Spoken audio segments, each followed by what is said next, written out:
The coronavirus pandemic has dramatically impacted businesses of all kinds and created new challenges for entrepreneurs throughout our region. In this special episode of Yes, We're Open, we'll revisit business owners featured in past episodes to see how they're doing in these unprecedented times. It was like hitting a solid brick wall. I don't think I've ever experienced that kind of anxiety before, where it's just absolutely paralyzing. To see everything that we've worked so hard for, and the years that we put in, and the time and the energy, and this thing that we created that was being successful, and then just to have the rug pulled out from underneath us, it was a bit scary. Beyond a bit. Our entire business was based on bringing people to the farm. When we actually were forced to close, we're like, all right, well, we can't just sit and wait around. Something's got to change. Discover how each of them are adapting to keep their entrepreneurial dreams alive. On Yes, We're Still Open. Jay Fisher is proud to support PBS KVIE. Fisher Tile and Marble is offered installation and fabrication of tile, stone, and solid surfaces throughout Northern California since 1906. More information at fishertile.com. So we have Sasha Smith joining us. Welcome, Shasta. Thank you. So Shasta, you own the Vintage Monkey, and it's a classic motorcycle repair shop that also serves as an event space. Last time we profiled you was 2017. So how was the business doing? Was the year 2020 off to a pretty good start for you in the business? I was on my way to possibly having a record-breaking 2020 in comparison to where my business first opened its doors in 2016. It was awesome. I was excited to be a business person, finally making, a nice profit. What was it like as a business owner during that time when things just started going topsy-turvy? It was like hitting a solid brick wall. We went from very enthusiastic clients, with a nice stack of contracts, to just the phone stopped ringing. No emails, total silence.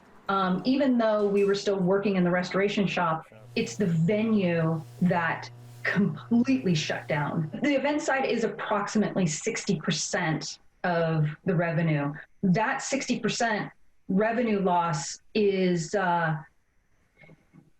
puts you in a panic. I don't think I've ever experienced that kind of anxiety before, where it's just absolutely paralyzing. And one of the reasons why it's so paralyzing is because we didn't know, I couldn't forecast anything. First it was a shelter in place and your business has to be shut down to the public. The best way I know how to describe it is you're being forced into failure.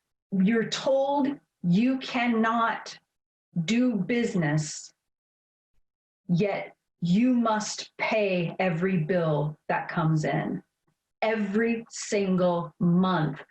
And I did not receive a government stimulus for my business. I applied the moment the gates opened for every possible thing I could apply for. Nothing. So to end up in this situation and be left in the dark, it's a lonely, lonely experience. Has it crossed your mind about closing the business?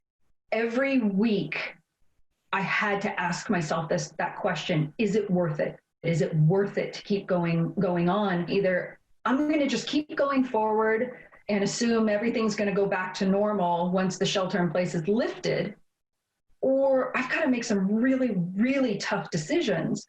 I got an email from the federal government that said I qualified for a loan. Now, this is not a forgivable loan, and it's a 30-year loan with an interest rate, essentially almost like taking out a second mortgage on your home. So I have since taken out one large loan and one small loan. If I really have to pay off these, I'll be 74 years old when I'm paid off the debt that has occurred in the past 90 days. I think of it like I'm in the mini Titanic here. If the ship is going to go down, I'm riding the ship down, because I thought no one is going to take this business out of my hands. I'm going to keep fighting for it and keep fighting for it. But what I realized is I am greatly relying on my community to assist with that. I can't do it alone. The biggest challenge for you is to have, for people to feel comfortable again, coming back out. The word gather or gathering together has been deemed a bad word, which is wildly unfortunate. So how do we move forward is, I don't know what's next. I guess metaphorically speaking, I'm driving a car in very dense fog. The car's moving forward, but I can't see where I'm going. This was a profound moment for me to try to have some sort of mental sanity. I had a client, a customer of mine, and he said to me, he goes, no, those that are going to show up are going to show up, and those that are going to stay home are going to stay home. And that's the way it is. And that has actually calmed my nerves, because then I'm not going crazy over trying to make everyone happy. I'm trying to work now on ways to make the customers that are willing to come out, make them happy. So in the meantime, we have decided to open every Sunday to the public, and people are trickling in and enjoying that option, rather than having an event. They can come in and enjoy the space. The community itself can make or break small businesses. We are extremely vulnerable, and which is something we don't talk about because we don't want to show vulnerability. So I think a gentle understanding is extremely important. What keeps you going? I think what keeps me going is actually being able to talk about it. And people are actually very willing to listen to it. And that, believe it or not, it helps. It helps tremendously. That does keep me going, because then people can give me their feedback on our importance in their lives, because you start to feel like you have no meaning anymore. And people will reassure you that you're meaningful. And it kind of pumps you up to say, okay, I'm going to make today the best day I can possibly make it.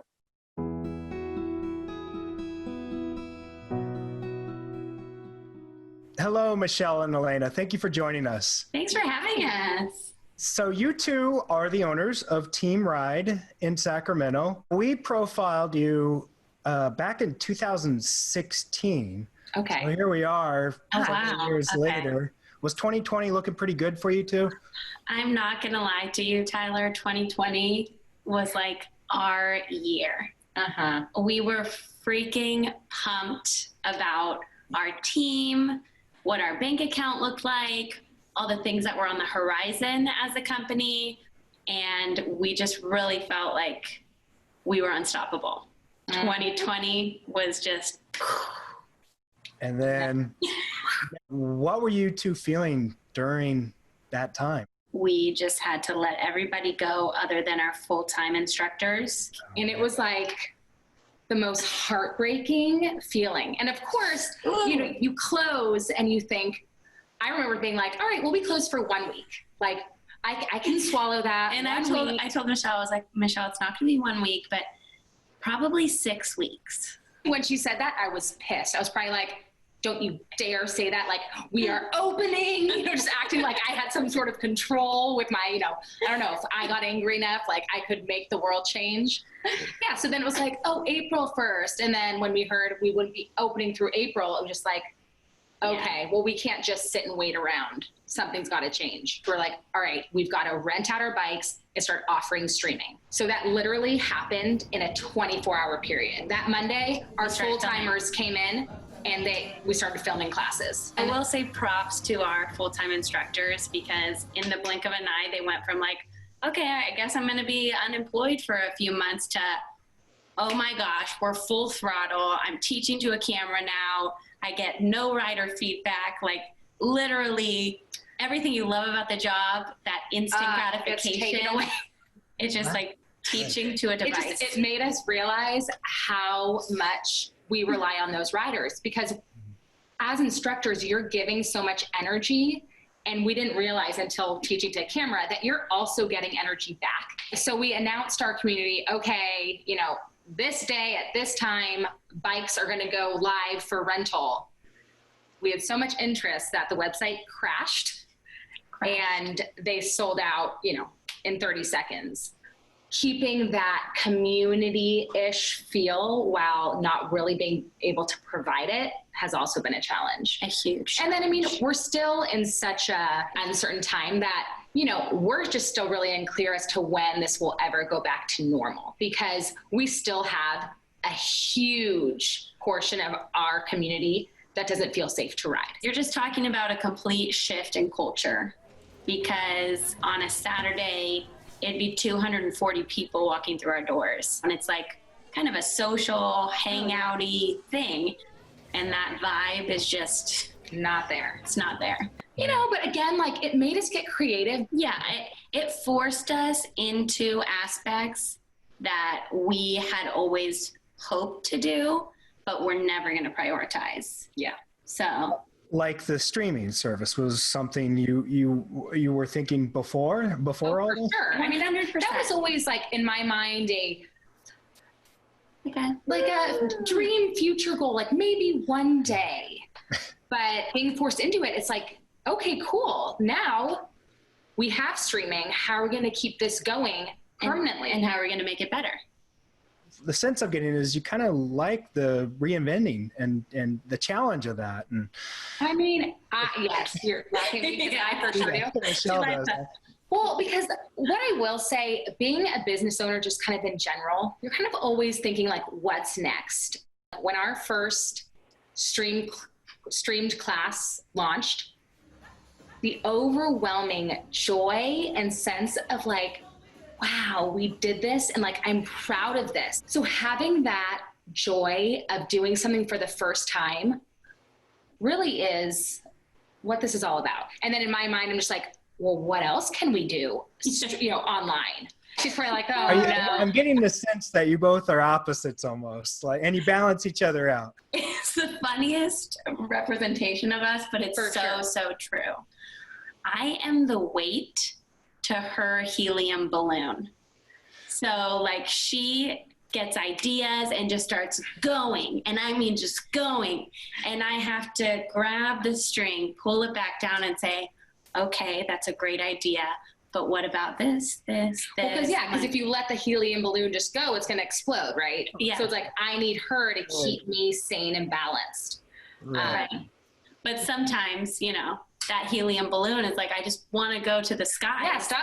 I hate you, weight. Like, why are you weighting me down? So, I mean, there have definitely been some cataclysmic fights, you know, in our relationship, but it always balances. But yeah, I mean, like, I'm definitely more high strung and she's very easygoing. As far as like business operations, she's much more of the doer and I'm more of like the analyst. The thinker and analyst. So, I mean, I think we literally are the perfect complement. It has made me realize that we can really do anything. Right. If we have an idea, sky's the limit, we can implement it.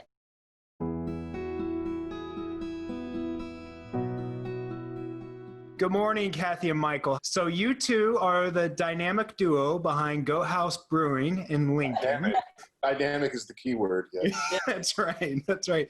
And we profiled you in your farm to tap business 2 years ago, back in 2018. And so here we are, 2020, a couple years later, and there's been some new developments, huh? Just a couple of them, Just a few, yeah. Yeah. First of all, how are you and the family doing? We're the best we can be. I mean, we've definitely, we're pretty beaten up, like super beaten up. So, but we're alive. We're safe. We're still speaking-ish.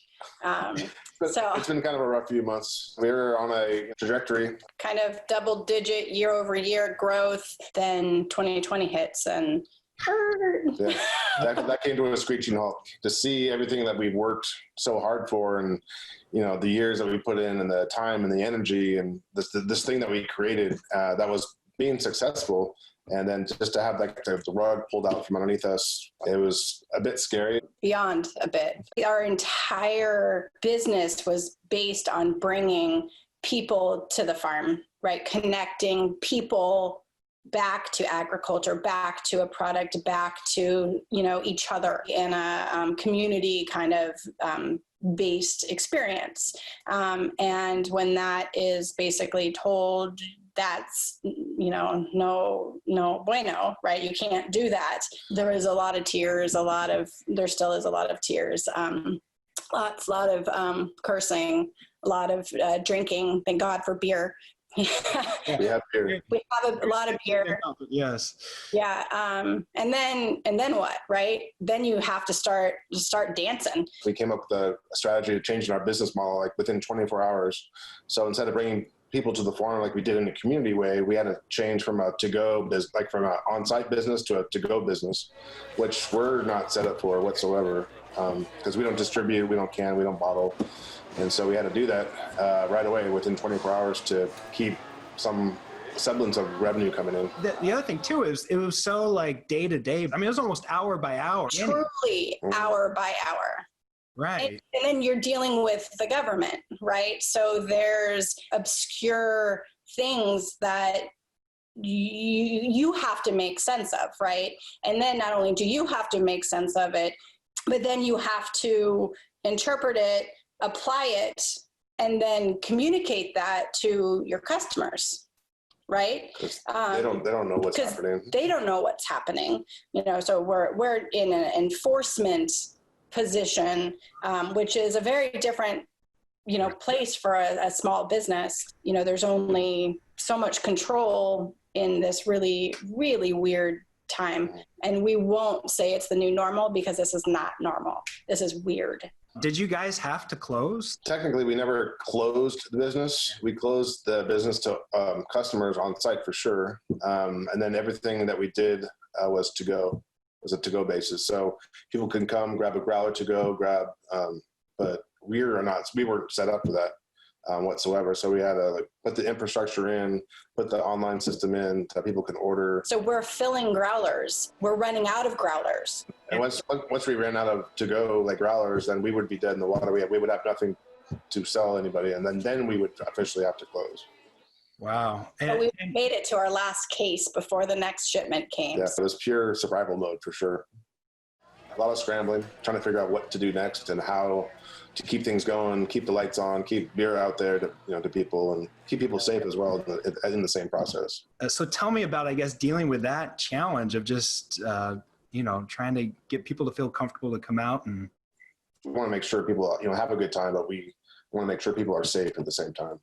It's only open outside. We've closed off the entire brewery so that the barn itself is not open for customers. Financially, how bad of a hit did you guys take? I would imagine it was probably 80 to 90%, which is scary unto itself, because that's our business is our main source of income. Did you guys get a PPP loan? Tell me about that. We did get a PPP loan late in the game. We didn't get the first set of funding. We were in the second set of money that came through. Has there been a silver lining in this? There's been a few silver linings in there. They're kind of faint, but they're silver-ish. They're there. Just seeing the community support, wanting us to stay open and doing anything they can to help us stay open. And then our kids, they're rock solid individuals. We came together for sure. The four of us, literally, we have this really crazy, I would say, unbreakable bond. And our crew, they're the employees that, are still with us. They're absolutely amazing humans. They're doing everything that they can do to dance with us. One day it's this, and then sometimes during the day we have to change and pivot and they're shifting right along with us with a smile on their faces. And, we're very thankful for their partnership with us to help us kind of navigate through this. Navigate through this. Is there anything that you want to tell folks? So as a business, we stay, a place for everyone. We don't take any political stands. It's a place for all walks of life to come enjoy beer, goats, and open spaces. Kind of on a lighter note here, how are the goats doing? What's the current population? We still unknown. We're in the 20s. 20s. We did sell a couple. They're good. They're cute. They're a little lonely. They broke out of their pen and were sprinting towards the brewery for like attention, and it was weird. They missed their time with the customers. Yeah. So Obviously they were missing them that much. They broke through. They knew for sure. Which is even Rory, our donkey, even sprinted over there. So he's doing good. He's still hanging in. He's doing good. Yeah, he's gotten a little chubbier. COVID-19. Yeah, he's like COVID-19 pounds. Yeah. Thank you guys. I really appreciate you taking the time to do this. Thank you for the follow-up, and thank you for the support of us and our business, and we really appreciate it. I'm glad we're able to help you guys out in any way. Take care of yourselves, and I'll be in touch. Thank you, Tyler. Thank you, Tyler. Appreciate it.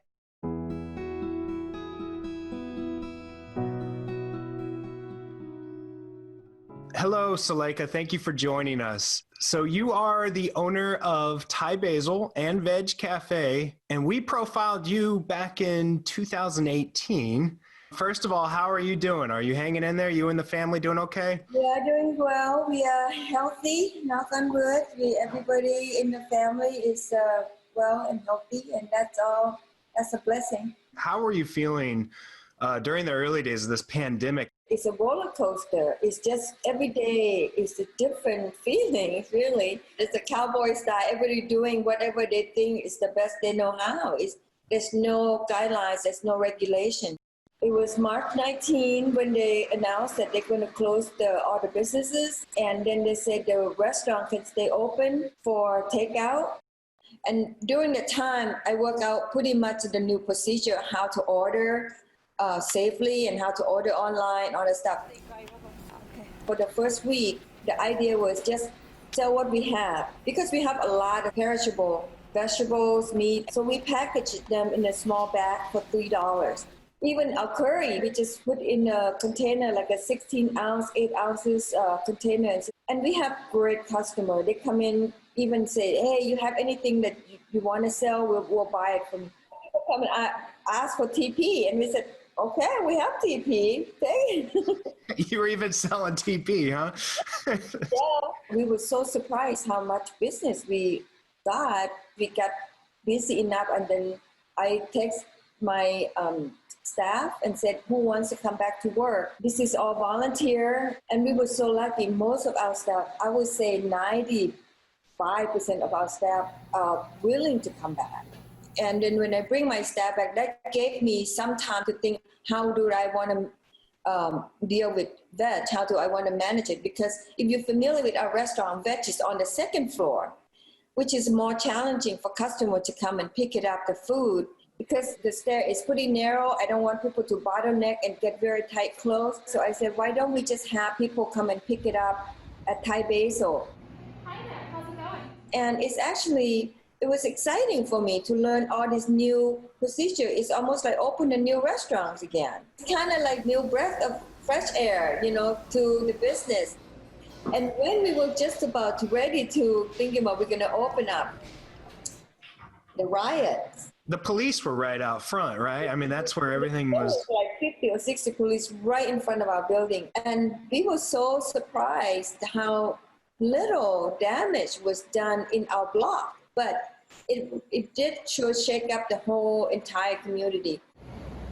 Then the order for the lockdown, the curfew, we were so busy. By 6 o'clock, we got people waiting in line to order the food because They didn't know they were perfect. And I told my staff, I said, we're here to feed community. That's what we're here for. So we can't turn them down. I can't imagine what you're, as a business owner, just going through all this. I'm the type of person, when the challenge comes, it's opportunity. I look at it as opportunity for us to do something different, to find a different solution.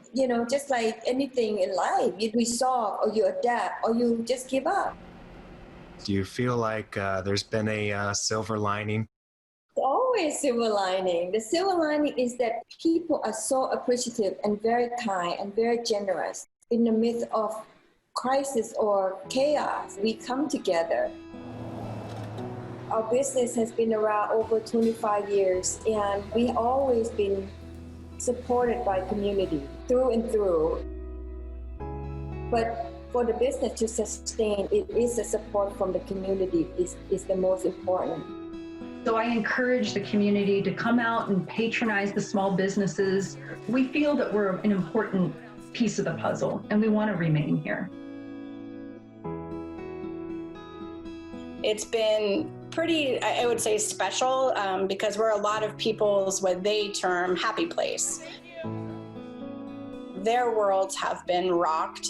So when we opened, we have had a lot of people come back and honestly sit there at a table and cry just because they're so thankful they get to come back to their happy place. We have the most incredible, supportive, just amazing writers. When they feel comfortable again and when we've gotten through this, we will welcome them back with open arms. Nice job, Ariel. For any business owners out there, don't give up. We will come back out stronger.